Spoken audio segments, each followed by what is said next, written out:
देखिए नेक्स्ट आपके पास question number 8 है। क्वेश्चन नंबर 8 में आपसे कहा है आपने इन चारों टर्म्स का सम कैलकुलेट करना है और सम डिफरेंट फॉर्म में दे दिया गया है।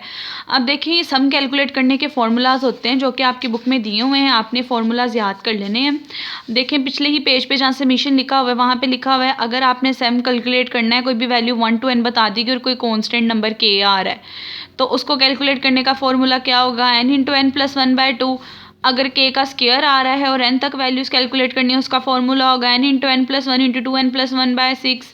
अगर k क्यूब कैलकुलेट करना है उसका फॉर्मूला होगा n इंटू एन प्लस 1/2 का स्क्वायर। ये n वो वाली वैल्यू होती है जो यहाँ पे यूज़ हो रही है। ये समीशन आप लोगों ने बच्चों याद कर लेने, हर क्वेश्चन में ये फॉर्मूलाज यूज़ होने हैं। और अगर कोई कॉन्स्टेंट नंबर फॉर एग्जाम्पल 1 आ गया है उसके लिए आपसे कहा है कि 1 से n समीशन कैलकुलेट करें। जिस तरह के फॉर एग्जाम्पल अगर कोई नंबर k फ्रॉम 1 से लेके 50 तक है और 1 दे दिया गया, आपसे कहा है कि आप उसकी वैल्यू कैलकुलेट करो। अब बजाय इसके कि आप 1 बाय 1 करो, आप डायरेक्ट कहोगे कि जब इस टाइप का समीशन हो आपका आंसर n आता है तो n इसके अंदर क्या है 50, तो आप कहोगे इसका जो आंसर होगा वो क्या होगा आपके पास 50। इसी तरह एक और फॉर्मूला है कि अगर k की पावर m आ रहा हो, k माइनस 1 की पावर भी m आ रहा हो, दोनों की पावर सेम हो तो उसका फॉर्मूला क्या बन जाता है n की पावर mk। ये 5 फॉर्मूलाज बच्चों आप लोगों ने याद कर लेने। अब इससे रिलेटेड हम क्वेश्चन स्टार्ट करते हैं। अब देखें इससे रिलेटेड आपके पास पहला 8 क्वेश्चन है, उसके 4 पार्ट्स दिए हुए हैं और वो स्टार्ट होता है आपके पास यहाँ से। देखिए सबसे पहले क्वेश्चन नंबर 8 के फर्स्ट पार्ट में आपको कहा हुआ है कि k आपके पास 1 से 5 आपने कैलकुलेट करना है k प्लस 1 का। अभी जो हमने फॉर्मूले पढ़े उसके अंदर हमने k प्लस 1 टाइप टर्म नहीं पढ़ी हुई, हम फर्स्ट टर्म पे अलग समीशन अप्लाई कर देंगे, सेकंड टर्म पे अलग समीशन अप्लाई कर देंगे। देखिए मैंने समीशन को फर्स्ट टर्म से मल्टीप्लाई कर दिया प्लस समीशन को सेकेंड टर्म से मल्टीप्लाई कर दिया। अब देखेंगे पीछे वाला आपके पास एक फॉर्मूला बन रहा है k वाला फॉर्मूला, जहाँ पे देखिए k उन्होंने कहा था किसके इक्वल होगा n इंटू एन प्लस 1/2 के। तो यहाँ पे n की वैल्यू क्या है 5, तो फॉर्मूले के अकॉर्डिंग 5 इंटू 5 प्लस 1/2 फॉर्मूला आपको याद किया होना चाहिए। फॉर्मूले की जगह पे इसकी वैल्यू पुट कर दोगे।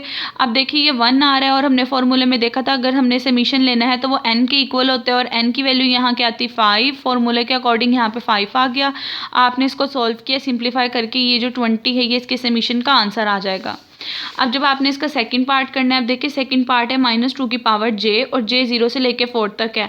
अब देखिए इधर k का कोई फॉर्मूला नहीं लगता, जब कभी k का कोई फॉर्मूला ना लगे तो आपने क्या करना है जितनी वैल्यूज़ कही हुई है वहाँ से लेके वहाँ तक पुटिंग स्टार्ट कर देनी है।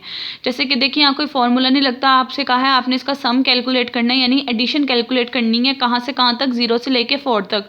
इसका मतलब ये होगा एक दफ़ा आप इसके अंदर 0 पुट करोगे, फिर प्लस करोगे, फिर एक दफ़ा 1 पुट करोगे, क्योंकि j देखिए उन्होंने कहाँ से कहाँ तक कैलकुलेट करने का कहा है 0 1 2 3 4। इन सारी वैल्यूज़ के लिए कैलकुलेट करके इसका हमने सम करना है, ये नोटेशन ये बता रही है। तो एक दफ़ा आप इस वाले एरिए में j की जगह 0 पुट करोगे, प्लस फिर 1 पुट करोगे, प्लस फिर 2 पुट करोगे, फिर प्लस फिर 3 पुट करोगे, प्लस फिर 4 पुट करोगे। ठीक है, जब कभी कोई फॉर्मूला ना बने तो डायरेक्ट देख लेना है कहाँ से कहाँ तक जाना है, 1 बाय 1 सारी वैल्यूज़ पुट करके उनको जमा कर देना है। तो एट द एंड आपका आंसर आ जाएगा 11। अब इसी तरह बच्चों इसका थर्ड पार्ट है। थर्ड पार्ट देखें, थर्ड पार्ट में आपके पास समीशन 1 से 10 था और 3 था। हमने फॉर्मूला पढ़ा था कि अगर k आपके पास 1 से n हो और 1 आ रहा हो तो n आंसर होता है। अब देखिए यहाँ 3 है, जब कोई कांस्टेंट नंबर आ रहा होगा constant number as it is रहने देना है, वो n की वैल्यू को नीचे उतार लेना है। जैसे कि अगर देखें फॉर एग्जाम्पल ये फॉर्मूला है समीशन k फ्रॉम 1 से n था और यहाँ पे 3 आ रहा था, आपसे कहा कैलकुलेट करें। अब 3 को आपने एज इट इज़ रहने देना है, उसके साथ ये वाली टर्म को मल्टीप्लाई कर देना है। अब यहाँ पे भी देखिए 3 को एज इट इज़ रहने दिया, जो n की वैल्यू थी उसे मल्टीप्लाई करके समीशन का फॉर्मूला आ जाएगा 30, आपके पास आंसर आ जाएगा। अब उसके बाद जो फोर्थ पार्ट है बच्चों वो आप लोगों ने खुद करना है। यहाँ पे कोई फॉर्मूला नहीं लगना, i की वैल्यू 0 से 8 कही है यानी आप लोगों ने एक दफ़ा 0 पुट करना है, 1 पुट करना है, 2 पुट करना है, 3 4 5 6 7 8, ये सारी की सारी टर्म्स इसके अंदर पुट करनी है। अब 1 बाय 1 सारी की सारी वैल्यूज़ को पुट करोगे जहाँ से जहाँ तक आया और उसके बाद उन सबको ऐड कर लोगे। ऐड करने के बाद एट द एंड आपका आंसर आ जाएगा 5 11। एक एक स्टेप बच्चों मैंने सॉल्व करके सेंड कर दिया, आप लोग कैलकुलेशन टैली कर लोगे, जस्ट वैल्यू पुट करनी है i की जगह पे और उसके बाद ऐड कर देना है।